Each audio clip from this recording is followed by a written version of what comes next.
Now, how y'all doing? I just want to do a quick breakdown of the movie Straw. It's really like two lessons that I felt stood out to me that I haven't seen many people converse about. And the first one I want to talk about is the power of social media, or really just the power that we have at our fingertips to actually create stories, right? And what do I mean by that? Often when I go to speak, one of the things that I say is that media is not only a tool used to tell stories, but to form and shape identity, right? And there's a particular scene in the film where Janaya is trying to get her money at the bank and is being framed as if she's robbing a bank, and the bank teller goes live. And it's that scene in particular I think is very important. I haven't seen many people break it down or at least look at it through the lens to which I looked at it. When it happened, what I looked at it through the lens of was how we can use these tools that we have, especially social media, as a way to actually tell our truth and to share our stories that would be in direct opposition to the narratives being portrayed on mainstream media. What do I mean by that? If we looked at that scene, the journalist at the time who was covering for the media outlet, she's like, Janaya is a robber. She's doing this, she's doing that. And then it's through the live that we're able to see what Janaya actual story is. And why I believe that's powerful, because I believe at the end of our fingertips, we have the ability to tell stories. And it makes me ask myself and pose the question, are we as a generation that has so much access to technology, using this technology to speak our truth and to redefine our image and narrative, or are we solely using these tools to reinforce stereotypes? And it's an essential question because I believe we have so much power to start telling our stories. And I just came back from a panel that I was moderating. An executive producer, I don't know if she wanted me to say her name, but one of the things she said when asked the question, how do we obtain a national platform to speak upon the injustice we're going through? She said, be honest, I think I need y'all to reframe your focus.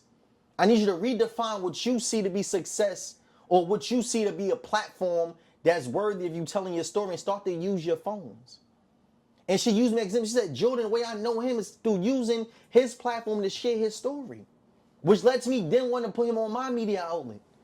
And it makes me ask myself the question, are we using the tools that we have access to reinstate our agency, to redefine our image, to actually speak our truth, or only to reaffirm stereotypes? Because when she went live, Janai was able to tell her story, and it was in juxtaposition to what the journalist was saying. The journalist was saying, Janai is this, this, and that. But through the live, we was able to gain sympathy and compassion after hearing her truth. She was like, I'm not here to rob the bank. All I want is my money to cash this check. So I go do this, and this for my daughter to pay my rent. But if we left it up to the mainstream narrative in the movie, Janai would have been painted as this monster, as this criminal. And then it makes me also think about our reality where whenever a young black man or woman has been killed by law enforcement, the images that they tend to show. And automatically I think about the story of Trayvon Martin. That was the first young black man I've seen who looked like me that was shown through media. And when he was killed, they did not, when George Zimmerman killed Trayvon Martin, they did not show the images that reaffirmed him as humanity. They didn't show him with images with his father. They showed him with his middle finger up. Because why was that? They was trying to create a narrative and shape an image to justify his death. Because they showed the image of him with his pops. You know what that did? That made us have compassion for the young man. And it was only through the live in the film that we gained compassion for Taraji P. Henson, who she played with Janaya Wilkinson. And it makes me think, like, are we using these tools to actually tell our stories, to speak our truth? Or are we solely using our ability to create content to just be entertainers? Like, there's an African proverb that says, until the lion learns how to write the story, always glorify the hunter. But now we have the pen. Now we have a camera. So we have the ability to tell our stories, but yet we are allowing the story of the hunter, which is our colonizers, which some may say is the white man, stories to be told. And I'm asking, like, are we using the tools that we have access to tell our stories? Because I believe, just like in the film, that if we left it up to mainstream media, these news outlets, they will continue to circulate a certain image of who we are, with the hope that we start to internalize these images and become what it is that they're portraying us to be. But we now have the power to redefine our own narratives, which is what I use my platform to do, and what I want to encourage us all to do. And the second lesson, which I think is a very important one, which is the role we ought to play within the system. What do I mean by that? Somebody like myself, I don't have that much belief in, we can change the system from within. I do believe there's a time where we have to allow the system to burn and create a new one. But what I am saying is that for those that are in these positions, I believe there is a role that you ought to play. There was a time period where I would be judging the system, and then I start thinking like, but there is a responsibility of the individual. And when I look at the film, Nicole, who Sherry Shepherd plays, right, which is the bank manager, there's a particular scene where, everybody's leaving out, and the last two people is Nicole and Janiyah.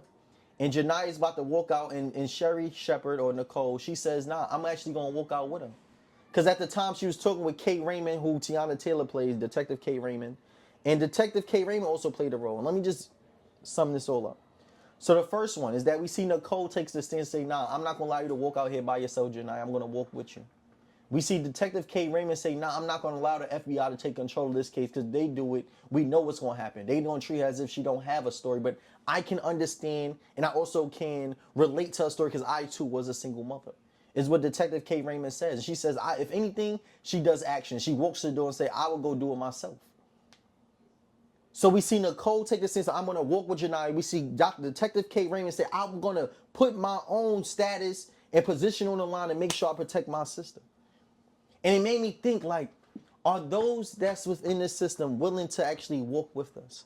And who do I define to be us? Those that some may deem to be radical, those that don't believe in the system, because I believe we all have a role to play. And I'm asking myself, like, are we playing our roles? And this is a message directly that I want to send to, like, my black conservative people, my black wealthy people, my black people that in many ways have allowed their positionality within the system to cause them to have this disparagement against their own people.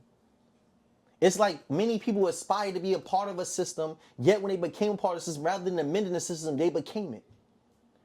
I see many people that aspire to say, I'm going to become an officer that changed the system and became the officer that we now need to change. And what I'm asking is that I need y'all. I need all my people that's within the system, my black people, to understand that you too have a responsibility and an obligation, which is to your own. Don't allow yourself to lose sight of what your role is in this fight for liberation just because you have been given a position within a system that we're supposed to be working together to amend. And that's just the things I start to question and ask myself, because I remember asking myself that when I was in Syracuse. I said it's ironic how it's people who look like you who will play a role in silencing you in order to maintain a positionality in the system that they supposed to be assisting you in amending. And what I'm starting to know is that a lot of people are starting to abort the mission in order to maintain a position within a system that is unjust in its nature. And when I watched the film, it made me question, like, are we playing our roles? Are y'all willing to be that bank manager that's going to walk with that young woman that's a reflection of you? Are you that detective that will put your own role and position on the line and protect who it is that you see to be a reflection of you? The reason why I do what it is that I do today, because whenever I look at young men, I see a version of myself. So my mission is to my people first. And that's what I'm asking, like, are we willing to walk with those that look like us, that reflect who we are, but may not necessarily agree upon the same system or went about it the same way? And then the last one, I know I said two, but the last one I'm going to say is the importance of sisterhood, because I have to say it. As I'm looking at the word, I'm seeing just what it is that my young black women are feeling compelled to rally behind. It's all the negative things. And an essential part of this film is also sisterhood. You don't have to be a part of a sorority to see somebody as your sister. And to treat them as such. So what I am asking also is like a call to actions. I'm asking my young black women to also treat each other like sisters. Let's not just feel compelled to rally up behind each other to fight, but also to be in solidarity. To make sure we assist. Make sure you good, because you never know what somebody is going through. And those are three things I just wanted to make sure I break down as I watch this film. For those three lessons I felt like was essential, but I haven't heard many people talk about. So I want us to start using the access that we have to technology to actually tell our stories, not to reaffirm our stereotypes. The second thing I want us to do is understand that we all have a role to play, whether you aspire to be a part of corporate or not. If you're building your own, is that you still have a role and an obligation to be at service to your people first. And the last one is just sisterhood. I think that's more important now than ever, because as I continue to read and learn about the organization of movements, what I come to understand is that while men have always been put at the forefront of movements, that women have always been the organizers. Simply to say that there is no movement that exists without our women being present.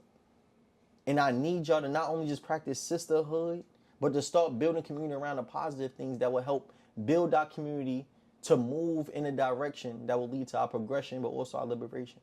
And that's my quick synopsis, 3 lessons that I took away from the movie that I love for us all to pay attention to. Thank you.